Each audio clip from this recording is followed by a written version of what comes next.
नमोलोये सवसाऊरं शुद्धात्मानमनेकान्तं साधुमुत्तमं मङ्गलम् वन्दे सन्दस्य-सिद्ध्यर्थं सन्दष्ट्यर्थप्रकाशकम् मङ्गलं भगवान् वीरो मङ्गलं गौतम गणे मङ्गलं कुन्दकुन्दाद्यो जैनधर्मोऽस्तु मङ्गलम् जे ध्याया झाणिगहे कम कलंक रहे नित्य निरंजन नानमैत्र परमप्रणवे नमः समय साराय स्वानुभूत्याचकास्ते चित्स्वभावाय भावाय सर्वभावान्तरच्छिदे। हम लेटे उस दिन से पूछा हमने समाधि कैसे किस प्रसंग कब होती है समाधि करने लिए। अरे ये कोई व्यवस्था नहीं है समाधि कब होती है। अरे श्लोक न याद रहे नहीं रहने दो कोई चिंता नहीं है लेकिन भाव और क्रम याद रहना चाहिए आपको। कोई प्रकार का उपसर्ग है दुर्भिक्ष हो अप्रतीकार जिसका प्रतीकार संभव नहीं ऐसा अशक्त बुढ़ापा बिल्कुल अब आंखों से दिखता नहीं पैरों से खड़ा नहीं होता और बस सुनाई देता नहीं अब हाथ कबते हैं। अब क्या करें बोलो माने अब धर्म ध्यान तो हो नहीं सकता शोधन के बता शोधन कैसे करेंगे। उस समय समाधि ग्रहण करना चाहिए अगर नहीं ग्रहण करते हैं तो अपराध है। अबे नहीं अब ये क्रियाकांड में नहीं ऐसा नहीं ना कौन कहता है आगम कह रहा है। इसी प्रकार कोई भयंकर रोग गया डॉक्टर ने कह दिया अब नहीं कोई बचने की उम्मीद अब नहीं अब जाओ भगवान का भजन करो तो उनने अपनी भाषा में कही हमारी भाषा क्या है अब समाधि करो।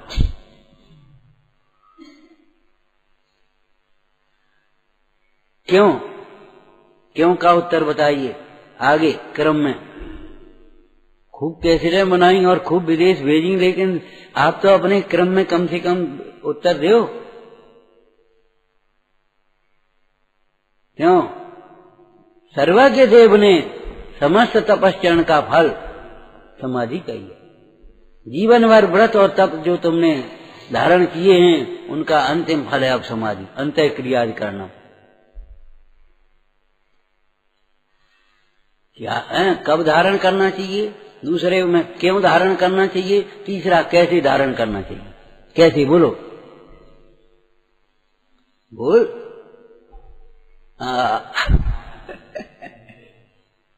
क्या उसमें से क्यों नहीं हमने तो 2 दिन कहा और कहा जा करके देख। अरे तुम नहीं बोल पाओगे तुम्हारी ताकत नहीं है उपाधि में पड़े हो बहुत उपाधि में पड़े हो। हाँ वो श्लोक के आधार से पूछ रहे हैं हम उसमें से क्या पढ़ा स्नेहम बैरम संगम परिग्रहम अपहार शुद्ध मना। स्नेह बैर संग मूर्छा ये मेरा ये मेरा ये मेरा ये मेरा और बाह्य परिग्रह भी समस्त पर को छोड़कर शुद्ध मन क्या करे स्वजनम परिजन स्वजनों से और परिजनों से क्षमा करा करके उन्हें क्षमा करके उनसे ही क्षमा करे माने उनको भी क्षमा करे और उनसे क्षमा कराए। आज भी आ जाती है कब पढ़ी तुम क्षमा हम पे धारी हो हम जैन दीक्षा धरत हैं। जब क्षमा दीक्षा लेने जाते तुम क्षमा हम पे धारी हो हम जैन दीक्षा धरत हैं। हमारी किसी प्रकार की चेष्टा से वचन से तुम्हारे चित्त में कोई खिन्नता हुई हो भाई क्षमा भाव रखना कर्म के प्रेरे हैं। समाधि कोई जे थोड़ा ही नमोरम दारम पढ़ लो समाधि हो गई। नमोकार मंत्र भी पढ़ा जाता है प्रिय वचनों से प्रिय वचनों से स्वजन और परिजनों से क्षमा करा के और उनको भी क्षमा करके फिर क्या करें आगे आलोच्य सर्वमेन कृतकारिता अनुमत आया। हाँ बोलो। हमने 3 दिन कही और तुमने यहाँ आज चौथे दिन भी ऐसी गलत व्यवस्था है। राम जी भाई ऐसे निकाल के दे देते थे, बगल में बैठी रहती तो स्वाध्याय में। हिम्मत भाई ऐसे निकाल के दे देते थे। और तुमसे 3 दिन कहने के बाद तुम जवाब नहीं दे पा रहे, ये बुरी बात है भाई। अनादर से मत सुनना, यह सिखा दरो। हमने कहा ये हमारा अनादर नहीं है। हम हैं कौन? हम तो जिन शासन के हैं दासान दास, सबसे नीचे बैठे अभी तक। जिन शासन के प्रणेता और व्याख्याता नहीं है हम, जिन शासन के सेवक हैं। हर प्रकार के पापों की मन से, वचन से, काय से, कृत से, कार्य से, अनुमोदना से जो पाप हुए उनकी सम्यक प्रकार आलोचना करके, सम्यक प्रकार से आलोचना करके, हाँ, अपनी परिणति में महाव्रतों का आरोपण करना चाहिए।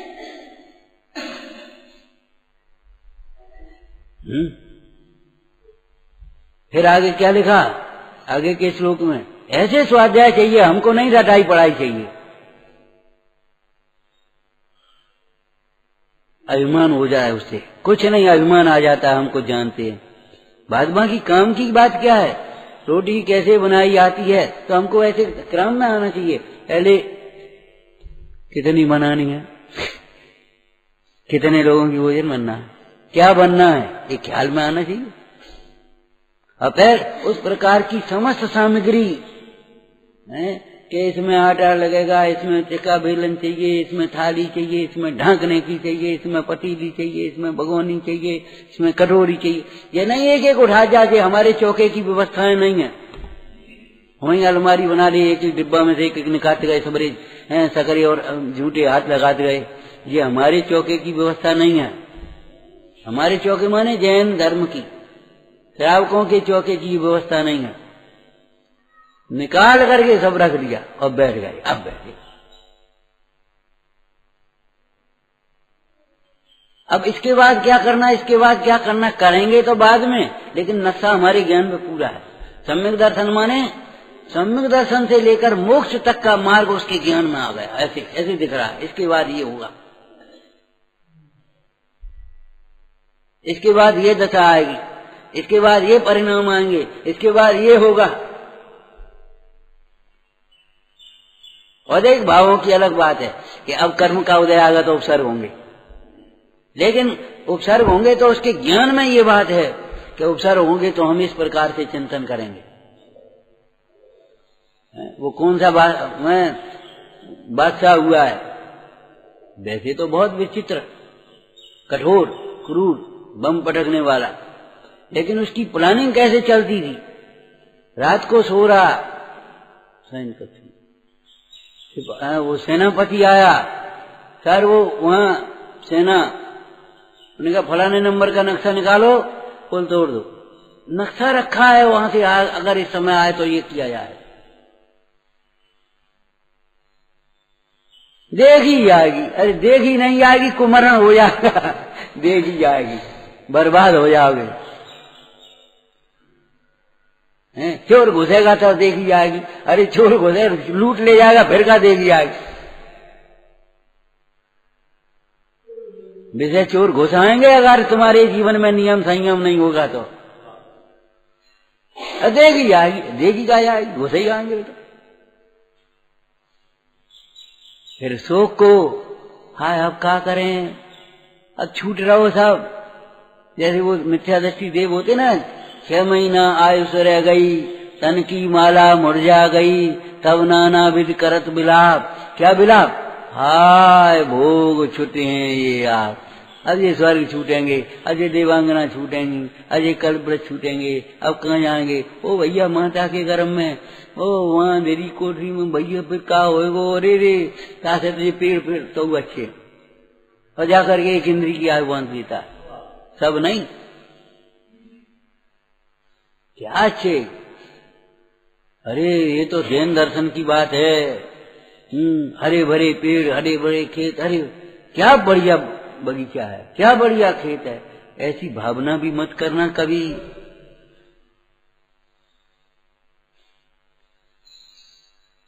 कभी आयु बंद का समय आ जाए, जाकर के वो हो जाए, भैया ऐसे पेड़ लगाओ, ऐसी करो, ऐसी खेती करो, जे न सो उपदेश हो यज्ञ बनज कृति हैं। अगर कोई आयु बन जाए, कहो तो किसान के घर में पैदा हो जाए, खेती करते जी बन जाए।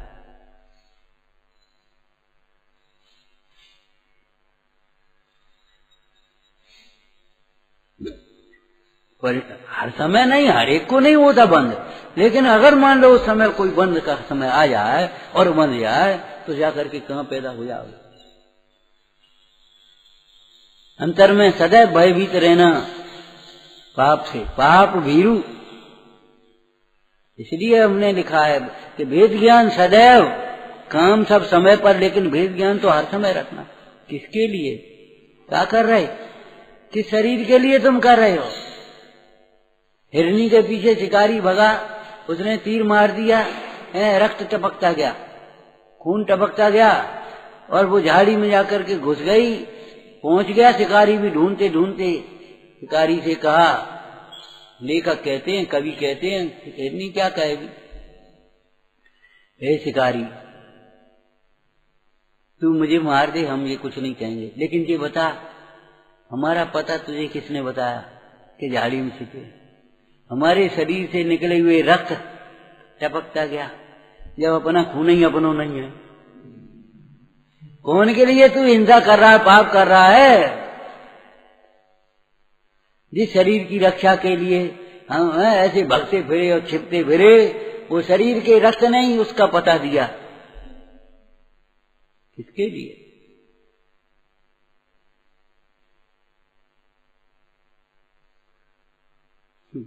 कैसे कैसे नवाब हो गए, कैसे कैसे वे हो गए राजा बादशाह, और कैसे खंडक, कहीं कहीं चले जा गांव में कैसी गढ़ी किला, और वो कैसे मिलते। अरे किसी दिन क्या दशा होगी इनकी, कैसे ऐसे चमचमा रहे होंगे, ऐसे रहने वाले रह रहे होंगे।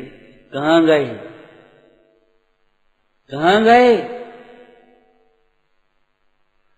तो शोक को छोड़कर, अवसाद खिन्नता को छोड़कर, भैया जी अच्छी तरह रहियो बेटा, और अच्छी तरह है बिटिया, और जे आने अच्छी तरह रखियो। अरे स्नेह को छोड़कर सब अच्छी तरह, तुम अच्छी तरह जाओ, तुम अच्छी तरह जाओ। ये तो सब जैसे उनके परिणाम योग्यता होंगी तैसे होगा, लेकिन तुम अच्छी तरह जाओ, तुम इनके मुंह में मत जाओ। इन सबको छोड़कर, हाँ बढ़िया प्यारा शब्द बोलना, श्रुत रूपी अमृत के द्वारा अपने चित्त को प्रसन्न रखना चाहिए। श्रुतय अमृतय, श्रुतय अमृतय, श्रुत रूपी अमृत को पीते हुए अपने चित्त को प्रसन्न और तृप्त रखना। अब नंबर आता है, पहले कसाय सर लिखना और फिर काय सर लिखना। अब नंबर आता है काय का। अब आहार को छोड़कर, स्थूल आहार को छोड़कर, ठोस आहार को छोड़कर ये दुग्ध आदि को ग्रहण करना, पूरी उससे दुग्ध आदि से, और फिर दुग्ध आदि स्निग्ध आहार को छोड़कर के खर आहार, छाछ, उष्ण पानी आदि को लेना चाहिए। और उसको भी क्रम से घटाते हुए फिर क्या करना चाहिए, त्याग करके उपवास आदि करे, और पंच नमस्कार को स्मरण करते हुए पंचम भाव का स्मरण, अध्यात्म पंचम भाव कहते हैं, और आगम पंच नमस्कार मंत्र कहता है। स्मरण करते हुए बड़े एक उत्सव की तरह आनंद पूर्वक देह छोड़ देना चाहिए। श्लोक भले याद नहीं रहे, कोई चिंता मत करो, लेकिन कम से अब आप करने बैठोगे, कराने बैठोगे तो कब छुड़ाओगे। त्यागू आहार पानी औषध विचार अवसर, अवसर देख करके, अब कितनी आयु काल है, नाड़ी की छीड़ की स्थिति कितनी है, कितने समय और रह गया है, कहीं यादें आकुलता तो नहीं होगी, एकदम छुड़वा दिया तुमने। और अगर शरीर धर्म ध्यान करने लायक है और जबरन समाधि करते हैं तो आत्मघात हो जाता है। धर्म ध्यान है तब तक शरीर को धर्म ध्यान से काम लेना चाहिए। खूब धर्म ध्यान करो। काय को मरे? मोह को मारो, दुख का कारण। यहां से तो मत जाए। अरे काय को मत जाए? अभी शरीर धर्म ध्यान करने लायक है, मरे कसाय, कसाय से दुखी हो रहे तो कसाय को मारो, हम काय को मारे? स्याद्वाद दृष्टि से जैन शास्त्रों का अभ्यास करें तो न उपजई न मरई, इसका अभ्यास स्याद्वाद दृष्टि से करो। प्रश्न उठाओ, पहले शब्दार्थ करो, बढ़िया से शब्दार्थ करना अनव्यार्थ की तरीके से। भगवान जिनेन्द्र देव ने क्या कहा? हे योगियो, भगवान जिनेन्द्र देव ने कहा है, हे योगियो, आत्मा न उत्पन्न होता है, न मरता है, न बंध मोक्ष को करता है, अर्थात न बंध मोक्ष रूप परिणमता है। करता माने यह परिणमत से करता। ठीक है ना? प्रश्न उठा, महाराज तो कौन ये जन्मता मरता कौन है? उपजता विनष्टा कौन है? क्या आत्मा ही, जीव ही जन्मता मरता है। इस जीव ने ही अनादिकाल से जन्म मरण किए, तो कौन से जीव ने और कौन सा जीव नहीं जन्मता? नए विविक्षा, नए विभाग लगाना पड़ेगा। जो जीव अपने को भूलता है, पर को अपना मानता है, पूजपाद की स्वामी की भाषा में बोलो, देह को अपना मानना, देह के प्रति राग होना, यही देह धारण करने का कारण है। उसी से नवीन देह धारण करता है।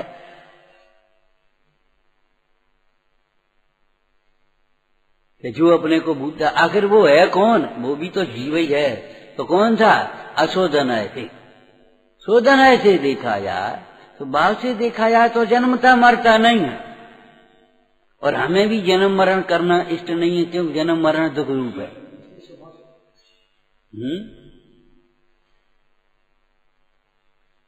स्वभाव क्या नाम? जन्म मरण दुख रूप है। जन्म मरण के अभाव के लिए तो हम यहाँ आए हैं भगवान के समीप। मेटो जामन मरण होवे ऐसा यतन, वो यतन बताया है। मेटो जामन मरण होवे ऐसा यतन, कि जो यतन भगवान ने किया तो तुम करो। कि अजर अमर आत्मा की आराधना करोगे तो तुम्हारा जन्म मरण मिटेगा। उसके भेद करके दो वाक्य कहे थे। हाँ, अपने शुद्धात्म स्वरूप का, जन्म मरण से रहित अनादि अनंत स्वरूप का लक्ष्य करने से, दृष्टि श्रद्धान करने से कुमरण मिटता है। जन्म मरण का भय मिटता है और कुमरण मिटता है। और स्वरूप में लीन हो जाने से जन्म मरण मिटता है।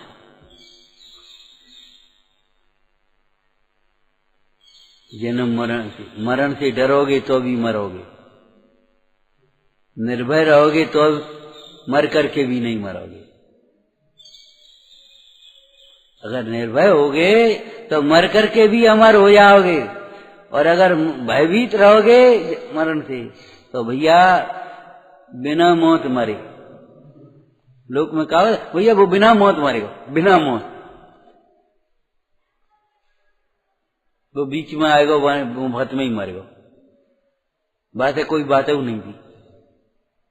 ऐसे जीव की कोई बात ही नहीं थी। वो देह को अपना मान मान करके बिना मौत मरेगा। मुए अनंत बार बिन समझे, बिना समझे आय मरे, आय मरे, आय मरे, आय मरे, आय मरे। कहाँ कौन के संग मरे? को मरो, चिल्ला को रहे। हे योगी, तुम ऐसा देखो, ऐसा देखो और देखते ही रहो। क्या? किसे देखो? कैसा देखो? अपने को। किसे देखो? क्या अपने को देखो। कैसा देखो? कैसा देखो कि मैं न जन्मता हूँ न मरता हूँ, न बंध मोक्ष रूप परिणमता हूँ। मैं तो त्रिकाल मुक्त स्वरूप अनादि अनंत चैतन्य भगवान आत्मा हूँ, ज्ञान आनंद का सिंधु। ऐसा देखो, ऐसा समझो। ऐसा देखने से तुम्हारे जन्म मरण का अभाव होगा। ऐसे स्वरूप में विश्रांति पूर्वक तुम्हारी इच्छाओं का निरोध होगा। इसलिए स्वरूप की विश्रांति यही परम तप है। एक दिन कहा था स्वाध्याय में, यह तन पाए महातप की, तप नहीं लिखा, महातप लिखा। यह शरीर पा करके केवल 10-5 उपवास कर ले या रसी कर ले या अकेले रह ले, इतना पर्याप्त नहीं है। यह तन पाए महातप की, महातप में स्वाध्याय और ध्यान।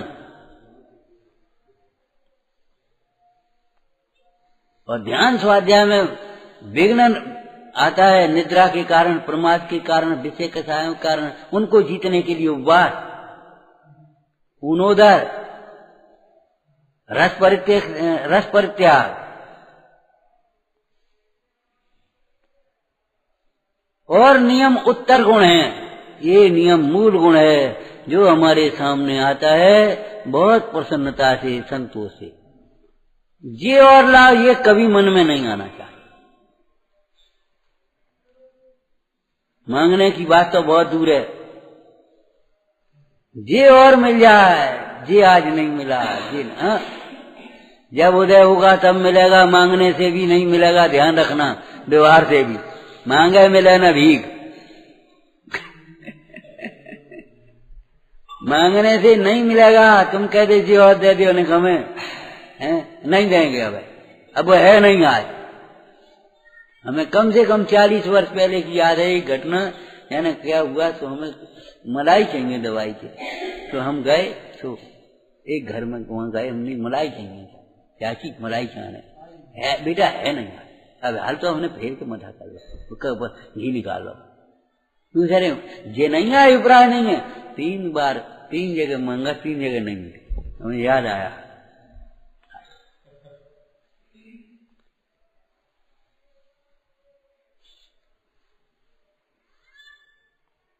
मांगने पर भी पाप पुण्य उदय नहीं हो तो नहीं मिलता, और पुण्य उदय हो तो बिना मांगे मिलता। पुण्य उदय में क्या व्यर्थ है, पाप उदय में क्या व्यर्थ है। कभी मत सोचना जी हमको ये ले आओ। अरे क्यों, वो जरा अच्छा नहीं लगता, जरा मन अच्छा करो।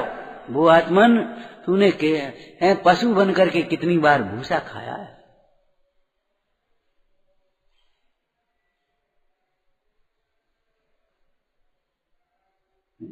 उस स्त्री ने नमक नहीं डाला या भूल गई या कम डाला। एक दिन उसने कहा अपने पति से, क्यों भोजन ठीक ढंग से क्यों नहीं करते, क्या बात है। बोले नमक कम है, तुमने कहा ही नहीं कुछ। बोले क्या कहते हैं। अरे कभी कोई है, हम सोचते हमारी पत्नी बड़ी विवेकी है, आगे की सोच करके करती है। कहूँ हाई ब्लड प्रेशर हो जाए, कहीं कुछ हो जाए तो बिना नमक का खाना पड़ेगा कि नहीं। अरे अभ्यास हो रहा है, क्या परेशानी हो रही, बहुत क्या दिक्कत हो रही।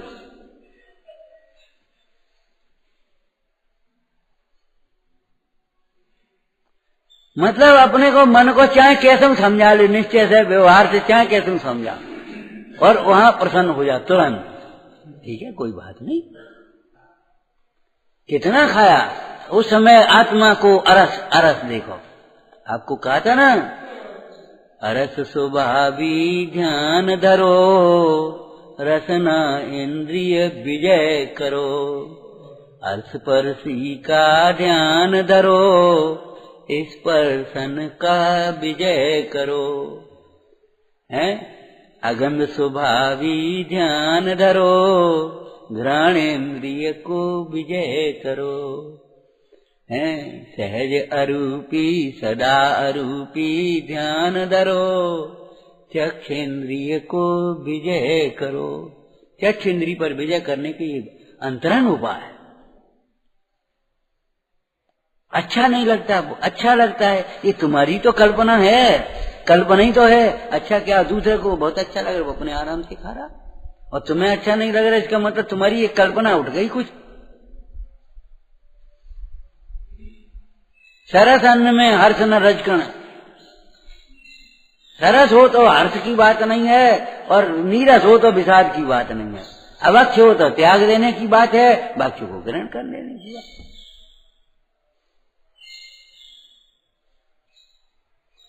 देखो अपना जीवन कैसा बनता है। हमारे मन में आलस और लालच न आ पाए, मने हमें कोई आलसी या लालची न कह पाए, ये हमारे भगवंतों का, गुरुजनों का सबसे बड़ा आदर है, कर्तव्य है। कौन के तुम लड़का हो, कौन के शिष्य हो, कहाँ रहे, तुमने यही सीखो, तुम्हारे माता पिता ने यही सिखाया, तुम्हारे गुरु ने यही सिखाया।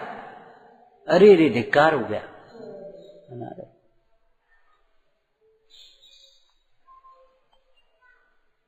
विचारना, आत्मा ही जन्मता मरता है, अपने स्वरूप को भूल करके बंध रूप परिणमता है, और जब वही आत्मा अपने स्वरूप को जानता है तो फिर जन्म मरण से रहित मुक्तता को प्राप्त होता है। विचारना।